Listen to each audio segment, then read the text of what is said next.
This is LTV. Inside Leominster is brought to you in part through the generous support of N.P. Crowley Company Incorporated and by DeCarolis Insurance Agency Incorporated, DeCarolisinsuranceagency.com, and by Enterprise Bank. Enterprise Bank, create success, enterprisebanking.com.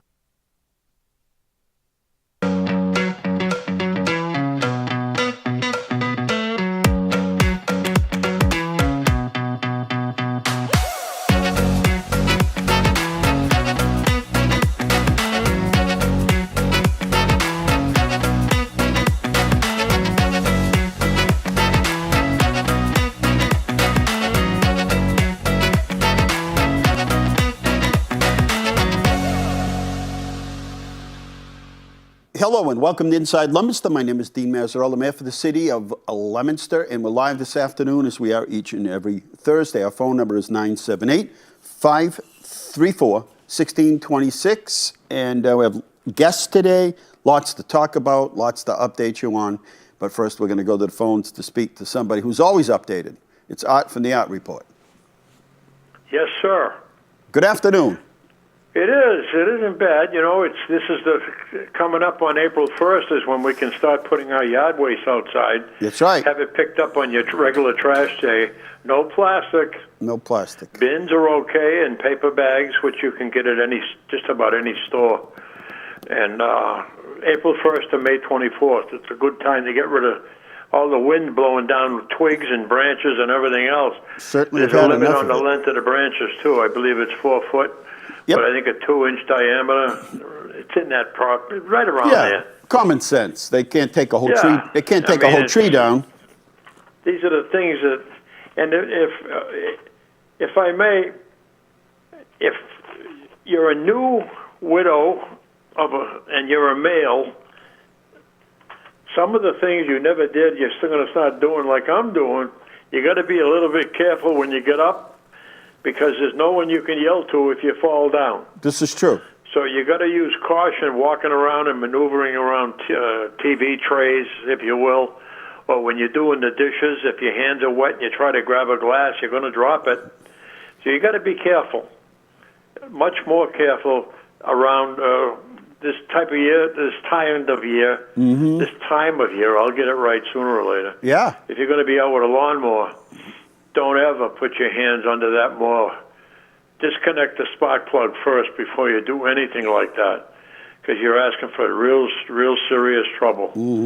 And don't assume you can walk downstairs without holding a handrail.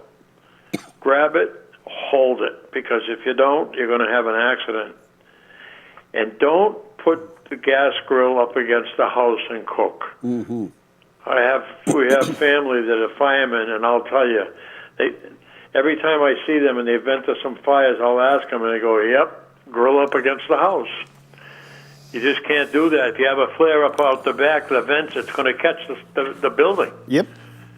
And having said that... Look at you, Mr. Safety. I'm going to call you Mr. Safety from now on. Oh, I have one more. This hint I devised myself, and it has worked splendidly over the past few years. I had to start taking some medications. Yes. And along with getting older, you forget sometimes. And my medications are at night. And a lot of times I'll say to myself, did I take that today?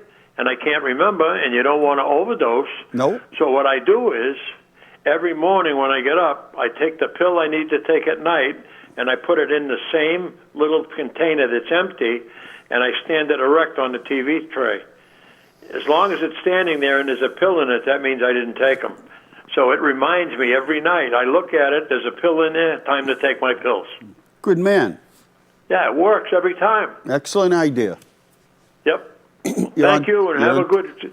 Enjoy what's left of spring. Yes. I know it's early, but... Yeah. You got snowfall?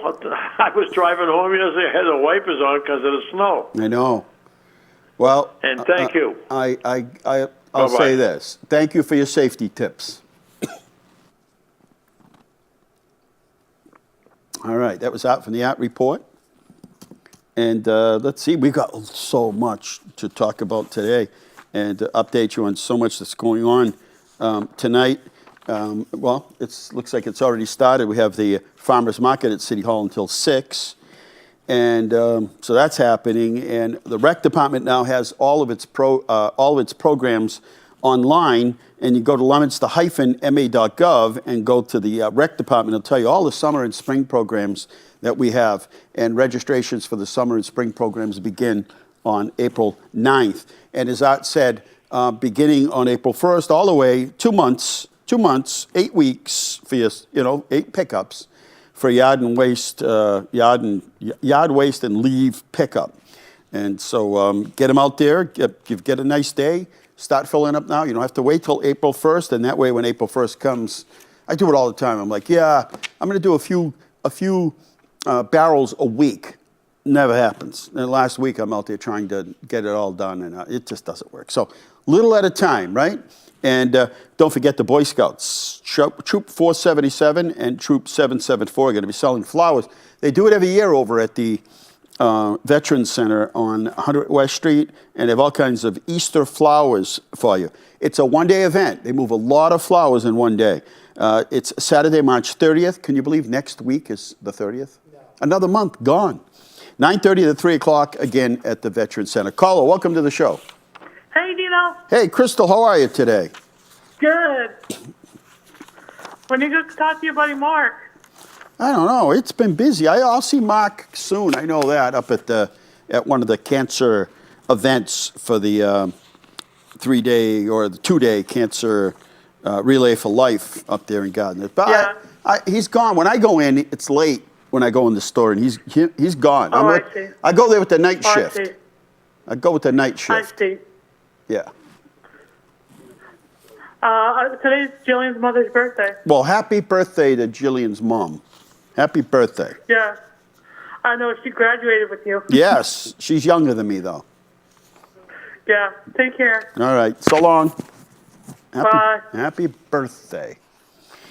Yes, at the public library tomorrow, being the 20. Oh, they already have this is the calendar for the next month. They already have it done up. So tomorrow, nothing scheduled at the public library, but on the 23rd, which is Saturday's Tween Craft Afternoon, learn macrame at 3 o'clock.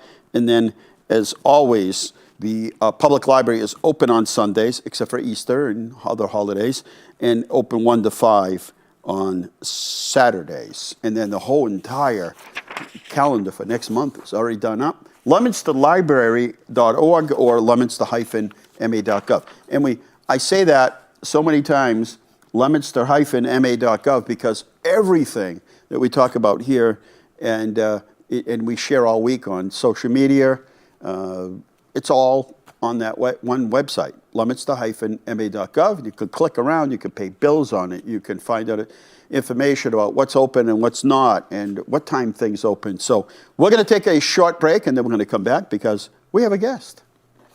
Be right back.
large show at City Hall, and wrapped up yesterday on Wednesday. And we got there. Now you're seeing clips. I don't know when they did them, either before or after everything, sort of. But at exactly 6 o'clock, the event opened last Thursday night, and wow, woof, it was packed. Like we actually started up on the stage because we couldn't get around, and we did a little interviews with some of the students who brought us to see their artwork. But when we first walked in at 6 o'clock, we ended up on the stage because there wasn't enough room to move around. So anyway, we're back here. 978-534-1626. Rhonda Siciliano's my guest. She's the field office director for the state of Massachusetts for U.S. Department of Housing and Urban Development, and a little shift from where you were in your last role. That's right. And but that's okay. It's new opportunities. Absolutely. And so I know you have this housing fair, but tell us, like in your role, kind of what your responsibilities are. Sure. Well, as the HUD Massachusetts Field Office Director, a lot of what I do is to help connect our customers, or across Massachusetts, with the services that HUD provides, which includes like public housing, homeless assistance, first-time home buyers. There's any number of housing issues that we deal with. So a lot of what I do is travel across the state, meeting with local elected officials like yourself and others to see how we can help better serve, the people and connect our communities with the housing services that we provide. And you said first-time home buyers program, and I remember that's how, I don't think I got my first house that way. I think I actually got it the second round. But it's an opportunity. But right now, where everybody's just sort of holding in place, are there special rates for first-time home buyers, or they pretty much get the same rate at a bank? The FHA has some terrific programs, and actually now the state of Massachusetts does as well through Mass Housing. They have a number of programs for first-time home buyers, which are great. So I encourage people to look into both. There are, discounted rates through the FHA if you're looking to buy a new home. It is a really tough market right now with the interest rates, but and the cost of houses. I was looking today, and I'm like 800 square foot house, $299,000, $399,000. And if you figure it's even at 6% or 7%, and a 30-year mortgage, that's $600 or $700 per 100,000. So if you're buying a house for $300,000. Right away, you're up to $2,100, and that's without taxes or insurance. It's going to bring you up, and then utilities for the year.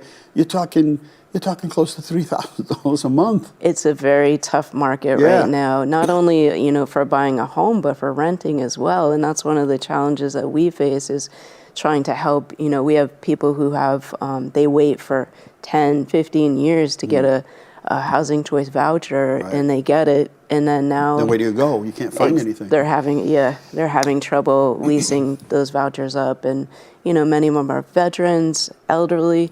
So we've been working really hard to try to encourage people who have rental units to consider renting to Section 8 voucher holders, because there's a real need. Yeah, it's like, as you said, it's like a big deal to get the the Section 8 certificate. Exactly. Well, now the challenge is, now where do I go with it? Right. And landlords pretty much have their pick of the crop at this particular point. They do. And that kind of pushes, I assume it pushes people further west. Yes. Which isn't a bad thing because it helps fill up their housing stock, but for people whose families are here or they work here, moving up to Gardner or Athol or Orange or Greenfield and some of those other places, and I'm sure that's having an effect on prices as well in those areas too. Absolutely. 978-534-1626. Rhonda Siciliano is my guest, and we're talking about HUD, and they have a fair coming up next week, and it's an opportune time because it's between 9 and 2, and it's on the public transportation. It's on the bus route, which really makes it nice, and it's also walkable. Exactly. There are a lot of people. So tell us about that, because it's going to be down at Community Health Connections, which is right down at the old Fallon Clinic, 165 Mill Street. Well, we're really excited about this health and housing fair. We're partnering with several of our federal agency colleagues, Health and Human Services, SAMHSA, the alphabet soup of government agencies are coming out. And U.S. Department of Housing and Development, Health and Human Services, Department of Agriculture, Community Health Connections, Job Corps, Federal Emergency Management, Executive's Office of Housing and Livable Communities, LUC, MOC, New View Communities, Ginny's Helping Hands, Salvation Army, Spanish American Center, Leominster Senior Center, and the Massachusetts Department of Public Health. Exactly. That's a whole lot of people. It is a lot, but we had started out talking about putting together a Medicaid enrollment event. People, since the pandemic has come to kind of an end, people who have Medicaid now have to recertify and enroll. So we've been partnering with HHS because many of the people that we serve through our housing programs are on Medicaid to encourage people to come out and get recertified so they don't lose their health coverage. So this is an opportunity for people to do that, but also to learn about the local, state, and federal agencies that are out there to help them with, not only their housing needs, but their health needs as well. Because health and housing, just the intersection of those two go hand in hand. So I know now I'm going to get, as soon as I leave here, I'm going to be like, what? I have to be recertified for Medicaid? So, yes, is that a yearly thing, or is that just... Yes, they had put a pause on it during the pandemic, and I will preface this to say I don't work for Health and Human Services, so I'm not a Medicaid expert. But you said that, so now I'm like, exactly. Oh no, I'm going to get calls. Yes. I have to be recertified? They do. If they haven't already, it began last spring, and they have, I think, until the fall to recertify, just to make sure that they meet the eligibility requirements still. And for anyone who might not meet those eligibility requirements, there are people there that can guide them because they do have the option of enrolling through the Affordable Care Act and other health insurance. Yes. Whatever. Yeah. Yep. So this is going to be a great fair, and this is coming up on March 26th, which is next week, 9 to 2. And again, it's on the public transportation route. It's on, it's walkable for a whole lot of people, and it's certainly accessible. And it's not just for people from Leominster. It's for anybody that wants to come. It's, aimed at people from Northwester County, but anybody that wants to come down, they'll be glad to help you out. And it's very rare that you would have this many organizations under one roof. So that's really a real opportunity, because you might be eligible for things, or you might have been looking into something, trying to research, getting through the websites and the chat lines, and you just can't seem to figure it out to get an answer. Now you're going to be standing in front of people that can get you the answer, or at least find out and then get back to you. Which, exactly. Every once in a while, those chat things help, or I can find something pretty easy. But there are often times it's like, will somebody just get on the phone? This would be really easy. This would be over in 2 minutes if I could just talk to somebody. And you're like, well, can you talk to somebody from the chat line? Like, no, this is too hard to explain. This isn't going to work, And so anyway, 165 Mill Street, and it's going to be to connect agencies and families and individuals to some of these organizations that maybe they don't know very little about. And people might know about Ginny's, but they might not know what else the Spanish American Center do with it. The Salvation Army has a heating fund, or who knows what else might be out there, or just a great introduction to the Community Health Connections, which is a state of the art. It's a beautiful facility down there. They're that was great. Such an opportunity for them to take over that space where Fallon Clinic was down there. Right. No, we're really excited. We've started to do some of these events across the state because that is, a complaint that we often hear. People, I think, have a bad impression sometimes about the federal government because they don't always see it, or, like you said, getting through sometimes to agencies can be a lesson in frustration. So we want people to know that, your government is here to help you, and we want people to have access to it. So by doing these types of events, it does give people a chance to come out. I'm going to stop down and see the Federal Emergency Management Agency. No, I'm not going to harass them, trust me.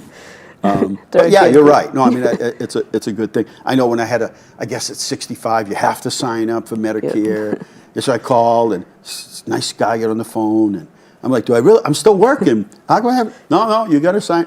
And it's very helpful in the process, and I didn't have to talk to anybody on the chat line or email in or anything, but made it a positive experience. Right, and that's what we hope to do. You know, that's my federal colleagues from the other agencies. We've been doing these things.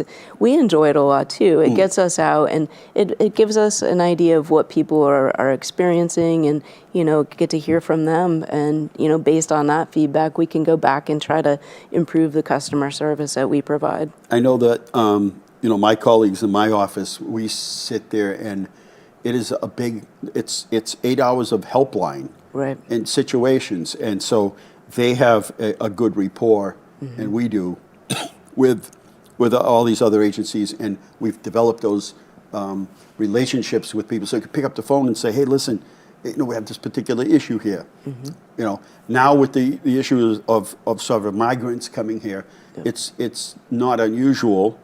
We haven't seen a huge amount, but it's not unusual for somebody to say, I know there's this family here, or a family that, you know, got tomorrow's housing court at Leominster Court. I guarantee you the place will be packed.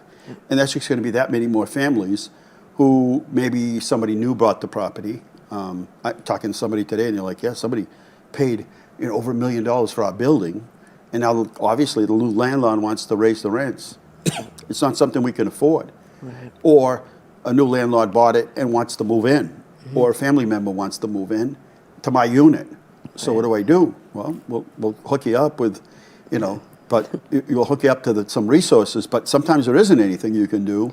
Right. And then it's, well, how do I get on Section 8? Or they go back to Section 8 and say, I have to leave this unit. Where do I go? Right. So, I mean, you could have, honestly, 5 people all day just helping people. I think we do a good job of it. Sometimes it's just getting information on public transportation, how to get from point A to B. Or I work somewhere, and you know, we hook them up with Mart to get them, you know, door-to-door service or whatever. So it's a good thing. It's helpful, but it sure is nice having people together. Yeah, You know, and that's Zoom's okay, and you know, It is. emailing is nice, but when sometimes you're dealing with people that you've never met. Exactly. And that's what, you know, not only for the people that we hope will attend, but also for the agencies. You've got local, state, and federal agencies that are going to be there. And this is an opportunity for them to interact as well and get to know each other. So, Well, they're having a spring into health fair. It's health and housing. It's going to be at the old Fallon Clinic. We're going to probably call it the Fallon Clinic for the next. I think it's so. like Sears Town. Or like Sears Town. We're going to call it Sears Town for the next billion years. But anyway, it's a health and housing fair, and it's coming up this. What is it? Tuesday? Is it Tuesday? Tuesday. Yep. Is Tuesday, 26, 9 to 2 o'clock, and it's at 165 Mill Street, and all of these agencies are going to be there, and you'll be surprised what you'll learn. So stop down, even if you don't have a specific sort of reason to come, just come down. You'll be surprised what you're going to pick up on. Job Corps will be there, Community Health Connections, Department of Agriculture, and there are a lot of times that there's an agency that maybe the name of the agency doesn't spell it out. So some people might say, well, what's the Department of Agriculture going to have to do with me? You'd be surprised how many things, or the SBA or some of these other agencies, you don't think that they're going to be any help to you, but the reality is there are a whole lot of things that might that they might have that are available. Well, thank you for coming on. It's good to see you. You too. And you're still at it. And how many years? And has it always been federal time for you? It has. The whole I started time, huh? in '88, actually. So Wow. it's been, yeah, Good for you. Time goes by. It sure does. But I mean, you've been in that one system the whole time. I have different agencies, but yes, Well, I've you worked always, at Hanscom, right? I worked for a at while, Hanscom. and your capacity there was public relations, and Right, when you yep. worked there. Yep, that's right. So you might. They hung on to you. Must know what you're doing. I hope so. and the fact that you can move from agency to agency must be fun to be able to take the skills and things that you've learned from one agency and move them over to another. And I have been so lucky. Honestly, I've had a great federal career, and you know what I love about it is every day I never know what I'm going to walk into. yes, that's the best you know? part. So, and I get to help people, which I love. Some people like knowing what they're going to do every day. Oh, not me. I know, but some people are like, no, I get very anxious if I don't know exactly what I'm doing the next day. I'm like, well, this job is not the place to be. And sometimes in government, you never know. But we do live in that changing world where, Absolutely. I was looking at today, I was just sitting down and we were going over cost, the cost to build a new house. Oh, yeah. The cost, so trying to figure out, well, while we talk about affordable housing, at the same time, it's how do you make something affordable that's unaffordable at this particular point? So we're like, yeah, we need more affordable housing. Well, I'm looking at the cost of materials, and we're figuring it out. And you know, whereas you could build something for $100 a square foot at one point, not that long ago, you know, you're up to way past $200 a square foot, $300 a square foot.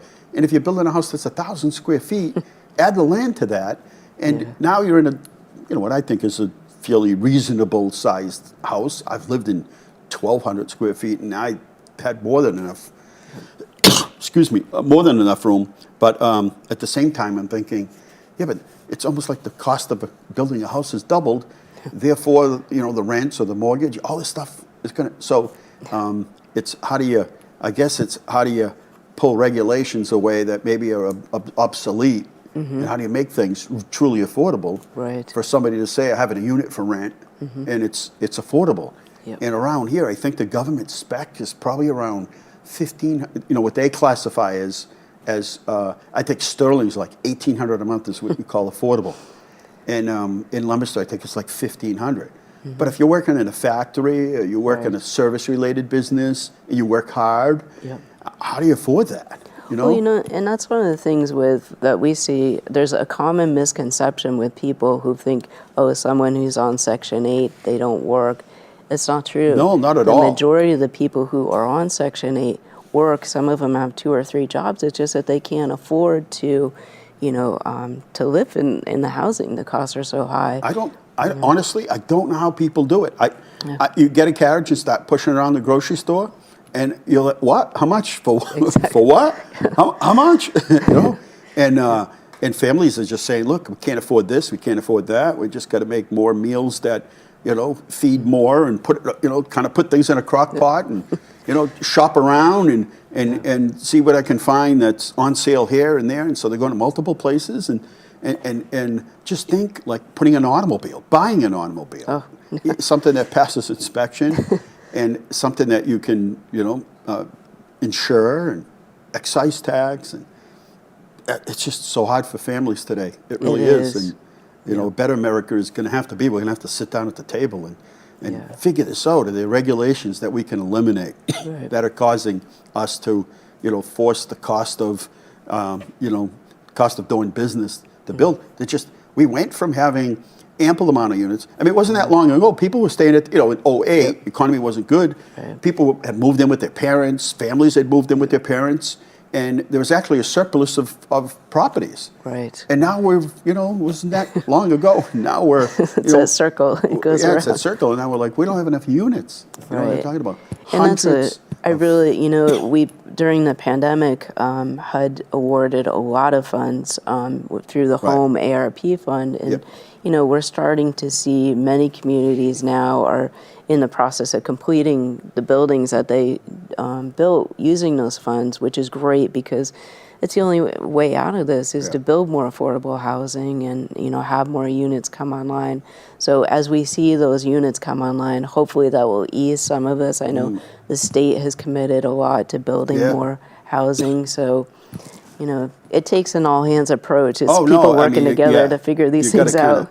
Go around and say, how do you make true affordable housing? Exactly. You know, if you expect somebody to build this stuff, how do you make it, you know, you can't in the morning pass new regulations and then in the afternoon say, we need more affordable housing. Well, you just added on 5% from adding new regulations. So it's really going to be a meeting of the minds to, and you know what, we have some great minds in this state, in this country, and I think, we do. You know, in terms of building materials and ways to do things. But anyway, excuse me. Anyway, 9 to 2, March 26th, that's a Tuesday, right down at Community Health Connections, 165 Mill Street. Thank you for coming on. Thank you for having me. We're going to take a short break, and we're coming back. We got this whole binder here, Rhonda, and more. There's just so much going on. Look at it. There's just calendar after calendar and different events going on, and we'll try to promote it all. That's great. We'll be right back. 3, 2, 1. Yay! Congratulations. So we have a little citation here for you, congratulating you, and we know you made a big investment here, and thank you for doing that. And we encourage everyone to come here and try out your food, because I know that used to have a food truck. And where were you located with the food truck?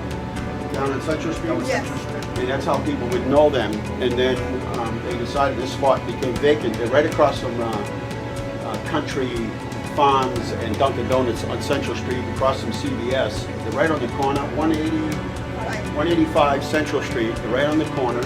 And they have spent a lot of time putting their logos together, their signs. They put all new equipment in here. Everything is brand new, stainless steel, immaculate, clean, and now they're ready to do business as a bricks and mortar, as we say. Are you guys still keep the food truck? No, they sold. So, does somebody want to tell us a little bit about the business, what kind of food you're going to have? It's more based on Spanish culture, Salvadorian, Guatemalan, Puerto Rican food, anything and everything people might ask for. The flavor's on point. You want spiciness, we'll bring you the spiciness. If you don't want the spiciness, we'll hold on the spiciness. Come and try it. So, wings, everything. Everything. Empanadas, everything. Pupusas, tacos, whatever. So, whatever you want, you'll make for people. Yes? All right. What time are you open? 9:30. 9:30 in the morning? Yeah. Till what time? At night? Depende day. Wednesday at 6 o'clock. Yep. The rest is 7 o'clock. And Friday and Saturday 10 o'clock. So Friday and Saturday till 10 o'clock at night, and so they're open all day. You have a website where people can find it, or Facebook or anything? Facebook. All right. So Facebook is there, and we'll get a nice glimpse of outside of the signs and everything before we leave. And good luck. See, I'm gonna have to be the guy with the wings with no mild. Like, No spice in it. I can't do the spice. Okay, I'm waiting for you here. Yeah. So, I'm probably the only guy that's going to say, no spices, please. Everybody else, add it. Hold the jalapeno, please. Extra hot. Extra hot. So, thank you, and good luck. Thank you. Thank you. Go, huh? No spices, I said. None. I can't do it. The reason is, here's my story. So when I first became a police officer, I went to, remember the Red Checker used to be open on Hamilton Street? And after everything quieted down, that was really the only place open. So one by one, for us, if you work midnight to 8, your breakfast is like 4 in the morning, right? Or your dinner, I should say. So I went, and the officer that I was working with, we got salads. I'm like, oh, good, I'm really dying for a salad. And he ordered extra pepperoncinis, like a pile of pepperoncinis. Now it's probably 3:30, 4 o'clock in the morning, and I'm eating pepperoncinis, just pulling those babies off the stem. And an hour later, I thought I was going to die. And after that, I'm like, I just couldn't do it anymore. And prior to that, I could. So I'm like on the mild side now. No, if I'm really venturing out, it's the mild. If not, I stay away from anything really hot. But the other thing is, when it's really hot, all you taste is the pepper, is the heat of it, no? If they don't do it correctly. Well, burning hot, what can you taste? You got fire coming out of your eyelashes. I mean, you got fire coming out of your ears. How do you taste a piece of chicken? So if they mix it with like honey and like mango. Oh, yeah, well. If they balance the spice, it will be It's really just a good. little bang, a little honey. Now, see, I like chicken. I like honey with my chicken. Yeah. But I don't know. I mean, so I know there are a lot of people out there going, oh, man, it just can't get hot enough for some people. You know, they go to those places that sell all those hot sauces. And I don't know. My experience has been, I'll just eat the chicken. I like it. Anyway, they got great food down there, and it had empanada when I left, and it was really, really good. Very clean in there. And we had a lot of new restaurants opening in the city. We were at the one on 4th Street from Guatemala, and again, very clean, hard workers, and I think you could do, we were talking about, we said, we have to do a wing crawl next. The pizza crawl is the pizza crawl, we sold, I bet you, close to 500 tickets, 400 and something tickets. You'll see videos next week. Johannes has been going Oh, you've out. been going out? Johannes? He's not listening. He's talking about wings. You still have time. Tomorrow's the last day you can get tickets, but there are a lot of people that live in Boston or go to school, and they're coming back with friends for the weekend, and they're going to spend the last couple of days going out getting pizza. And I don't know, how many pizzas can you do in a day? Johannes, did you do 5 in one day? That's right. Did you eat 5 pieces of pizza? Yes, indeed. And guess what I had for dinner as well? Like, Pizza. Let me guess. my family also just had a dinner. I mean, had a pizza cooking for dinner. So I had pizza from 7 different sources. I could do that, though. But the problem is, I mean, did you eat the crust and everything? Yeah. Oh, all right. Cause, you have to eat the crust. well, I know that, but I mean, that's a lot of pizza. You know what I mean? It's a lot of pizza. So anyway, I'm pizza. still not tired of it. So. All right. Well, no, I mean, I didn't think so. So, like, I can find something on every menu everywhere. I can find a pizza I like from every sort of pizza establishment. Some people have their favorites. And anyway, tonight is Thursday. It's the 22nd. Tomorrow is the last day to buy pizza tickets at City Hall till 4 o'clock. And we're open actually tonight till 5:30. And so what you do is you pay $4 for a ticket. And every time you go to a different pizza place, it's $1. And you get to try it, and then you get to say, are you going to submit your ticket saying who your favorite? I mean, how do you eat that much pizza and be able to tell what your favorite one is? I think you got to take notes. Is it possible? I don't know. Not sure. I have 3 cups of water here, and they're all equally as good. Anyway, tomorrow night is also the last night over at St. Anna's. So if you're like me, you're like, I'm trying to get down there on a Friday night. I'm trying to get, maybe next Friday. Huh? I haven't been there. Oh, you got tomorrow night's the last night. You're talking cheap money. It includes like everything, not only fish, but everything. It's pasta and dessert and drink, and you can even get wine for like $4. So tomorrow night is the last night. Starts at 4 o'clock until the fish runs out. That's it, and then that's it for another year. And this is tradition to be able to get down there. They're very organized. If you're worrying, you're like, I got to pick up the kids. I got to run over here. I got to, no, very organized. You go down there, have a line set up. They do a beautiful job down there. So St. Anna's, go on the Derwin Street side, not the church side. Go in the little side entrance, handicap accessible, and that's it. It's the last fish dinner. I think I have a whole list.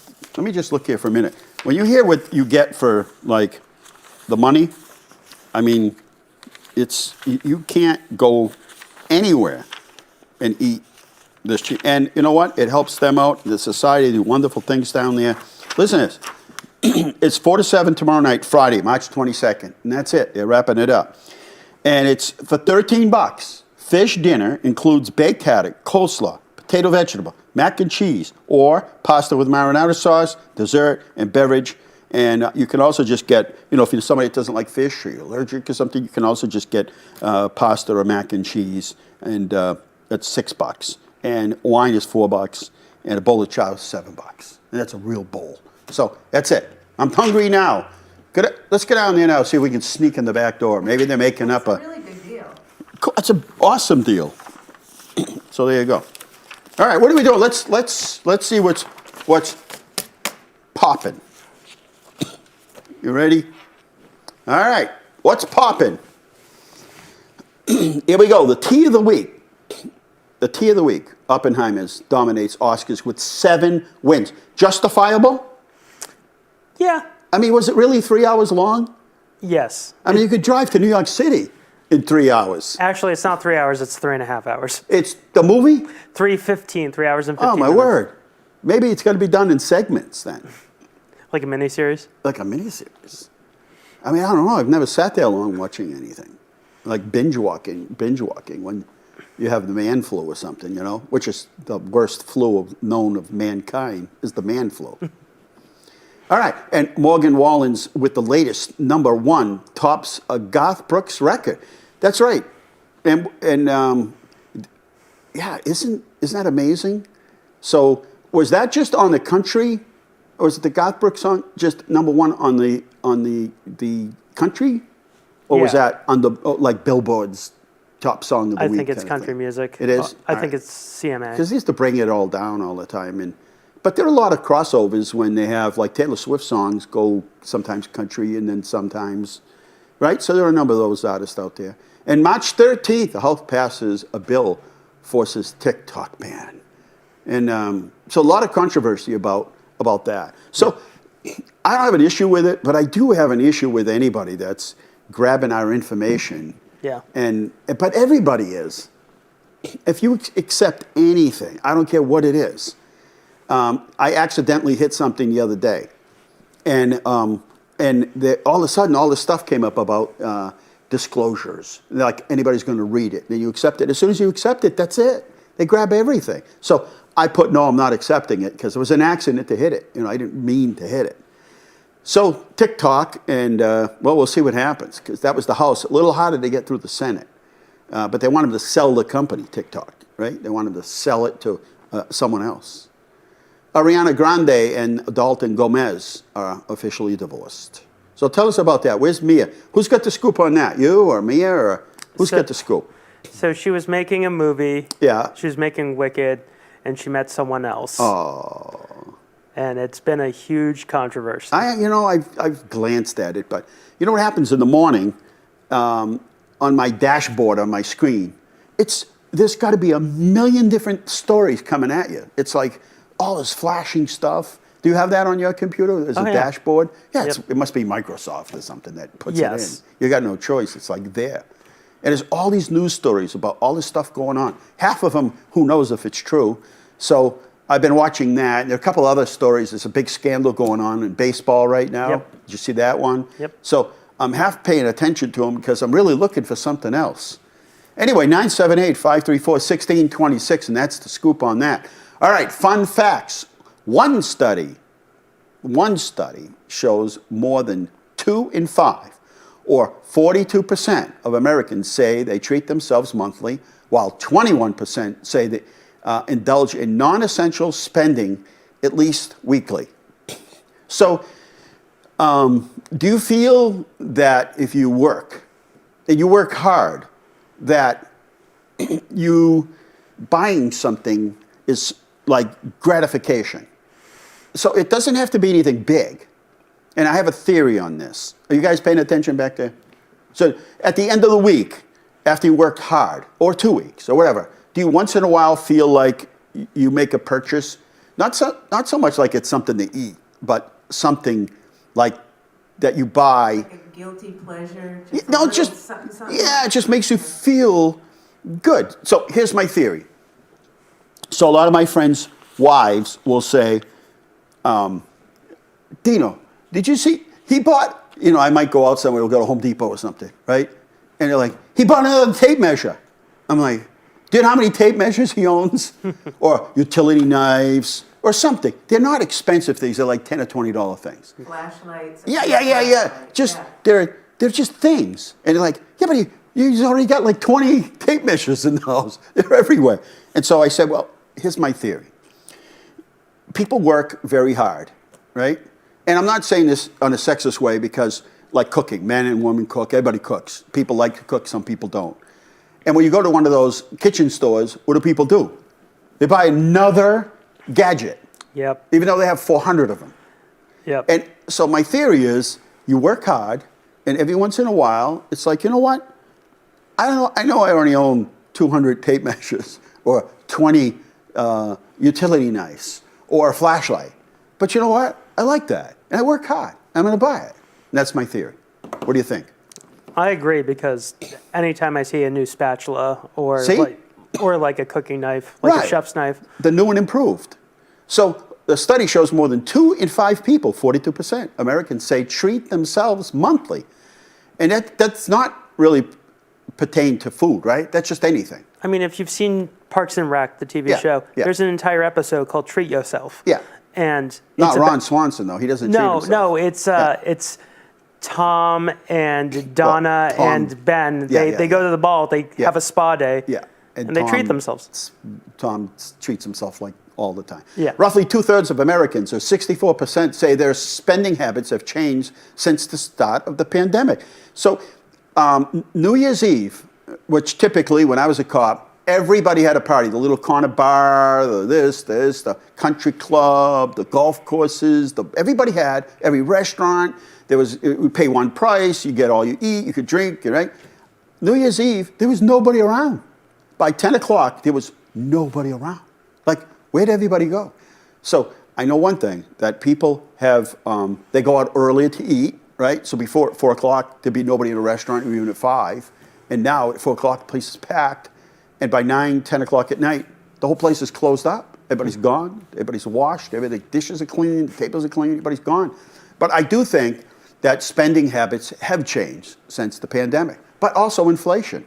Yeah. So that's forced us all to look at things and say, right? Like my underarm deodorant. I don't know how often you buy them, once every couple months. It doubled in price. It doubled. Doubled. Make your own, maybe, or something, like soaps and... What is? I don't know. I want to do that. What is underarm deodorant anyway? Is it grease or something? I don't know. What is it? No idea. I always wanted to know, what is this stuff? No idea. But now I really want to know because it doubled in price. I'm mortified. The things that... Crystal. Yes. Those little crystals. Yeah. I have a friend that does that, and it lasts like years, and he's still using it. Well, there you go. I'm going to have to do that. Your body's got to get used to it. WD-40, that little oil spray, right? It's like 4 ounces of oil inside of a can, and you spray it. And you have it forever. Doubled in price. It doubled. Those little cans of gas, the propane things, you had a little burner, you hook them up to For a the propane. Coleman? Yeah, Coleman stoves. So it used to be 2 for $7. You get them anywhere. And now it's like 2 for $18, $19. Wow. That's just a few things. So I think people are going and shopping now more often. They're going to different stores because somebody has something on sale. They go through the brochures. They're going to Aldi's. They're running to places like Ocean State, and I can buy this thing. There's a lot of options, and I think that's... So I agree that roughly 2/3 of Americans, or 64%, of spending habits have changed since the start of the pandemic. Yes, 57% of United States adults are comfortable with their level of emergency savings. Well, I don't know.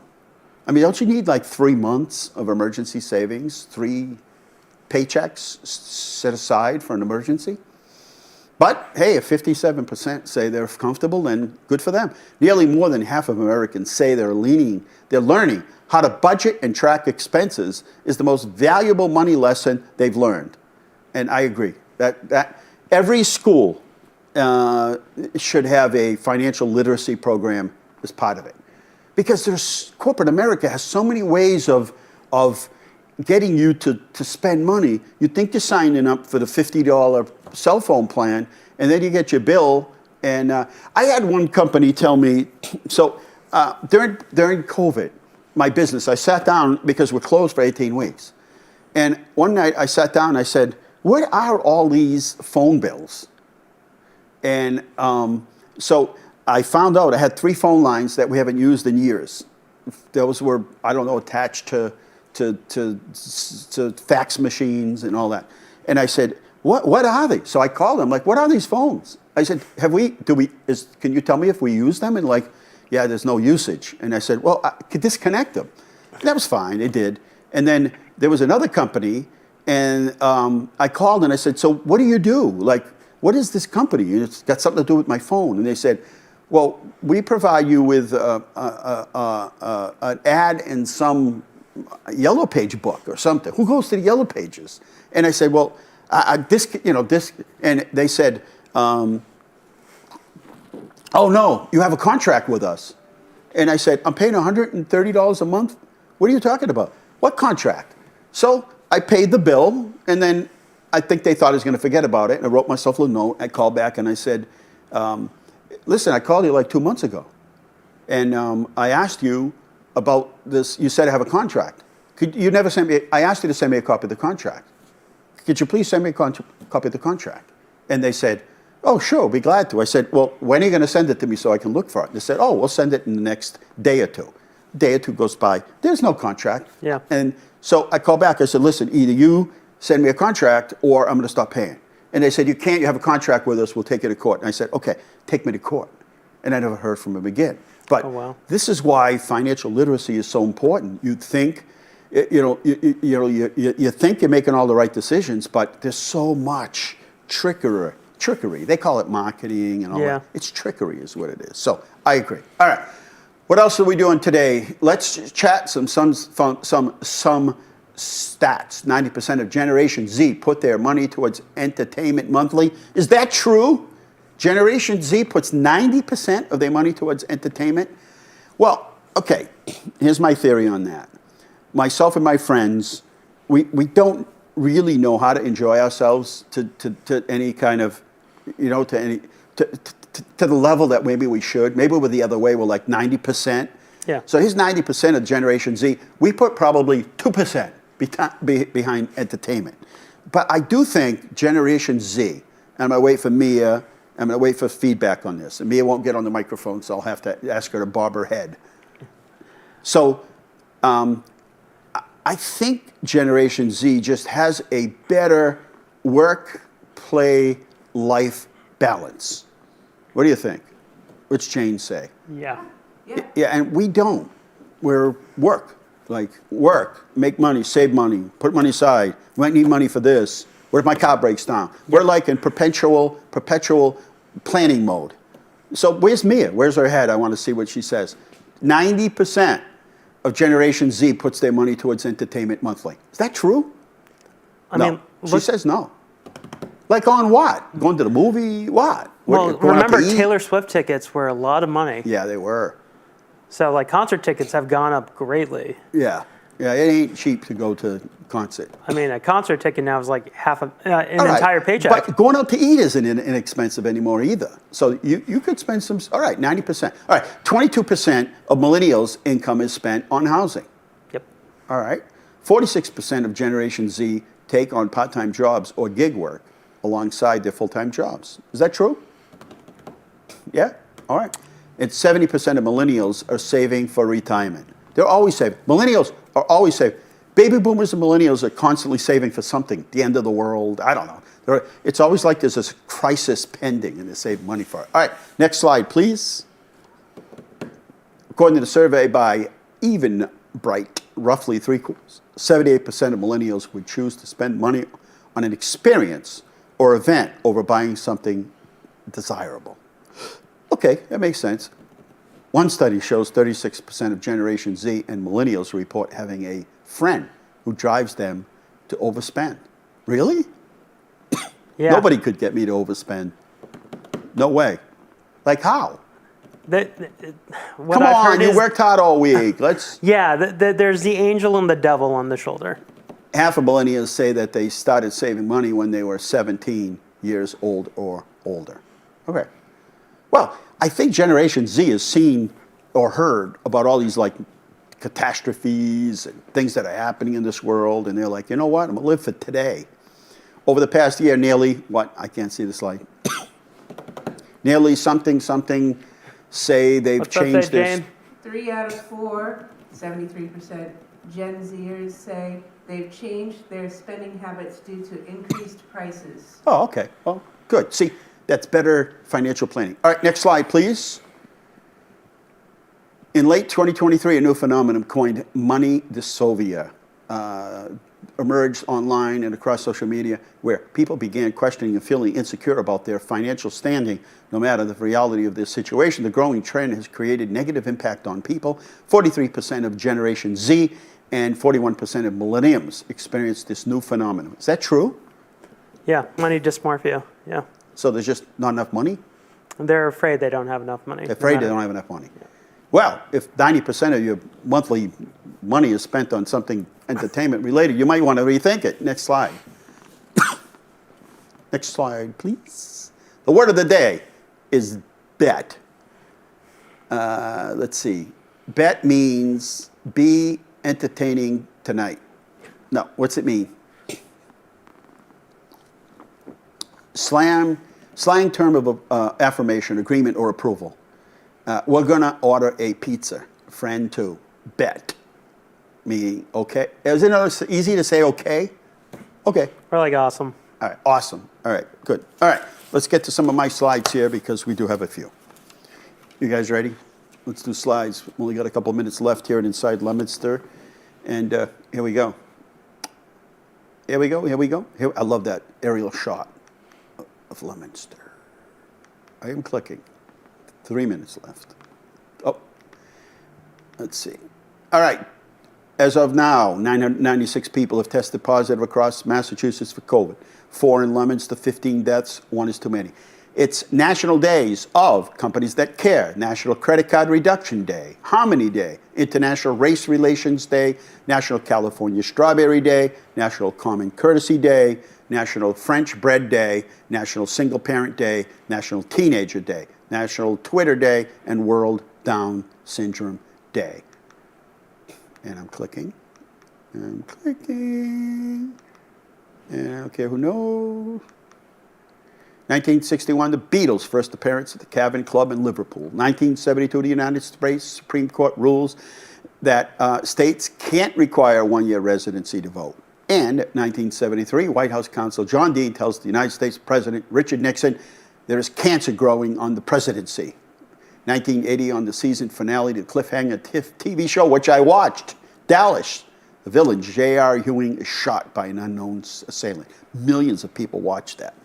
1983, only known typo on Time Magazine. Do you remember that? They spelled control wrong. 1984, part of the Central Park is now named Strawberry Fields, honoring none other than John Lennon.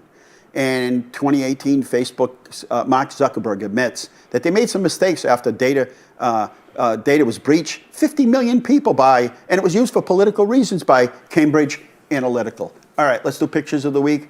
Oh, welcome Credit Hut Services right at 59 Main Street. Hey, maybe get some credit problem going on, or maybe you look at your credit rating and it doesn't look right. You go to these people; they'll help you out right at 59 Merriam Ave. Next slide, please. Welcome to Payton's Flea Market right up there. When you go up Union Street on the right-hand side, it intersects with Graham Street. They're right out back, and we did the ribbon cutting the other day, so lots of good stuff in there. Tour of the Beacon MedTech, and we went to this tour, and it was a great tour by this company, and just doing incredible things that, people think plastics and Leominster. You should see what they're doing. All in a ton of medical. And also, this is a new restaurant right in the corner of Central Street, across from CVS and across from the gas station down there, right on the corner, and that's where we took the tour. And I'll leave it for that because we have a little video that we just did. So, all right. Click. I clicked. And let's see, the signing of the last thank you card. So we thanked everybody that sent us, made a donation. I don't care if it's $4, $5, we made a donation to our flood relief. And I signed the last card the other day. There was like 600 cards that we had to sign. So thank you to everybody. And I'm clicking. Oh, no. There's the band in the round at the high school. That's every band from every school in the city. What a magnificent event it was. All right. Packed house at the Youth Art Show. We talked about a little earlier. We have a video. Please try to watch it. These kids did a wonderful job. MassDOT meeting. How'd they get that? I was there. They took a picture. Anyway, our MassDOT meeting yesterday. Very productive and nice group of people. I really enjoy being on the board. I think it's helpful to our area, helpful to the western part of the state and the state as well. So good stuff. All right. I'm trying. I clicked. And there's the sewer pipe replacement project underneath the railroad. We actually went under the railroad tracks to put this pipe in. And Let There Be Light. There's the new lights down at Fournier Field. Out of time here at Inside Leominster. Thanks for watching. Good night. God bless you. Remember, the world is run by those who show up. Thanks for showing up. Good night.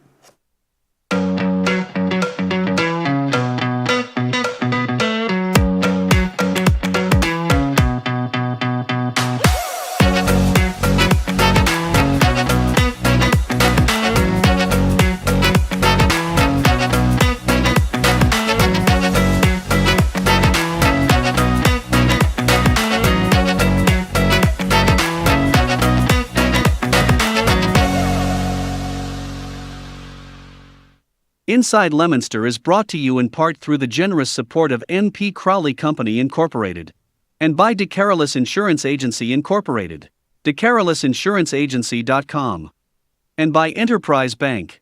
Enterprise Bank, create success, enterprisebanking.com.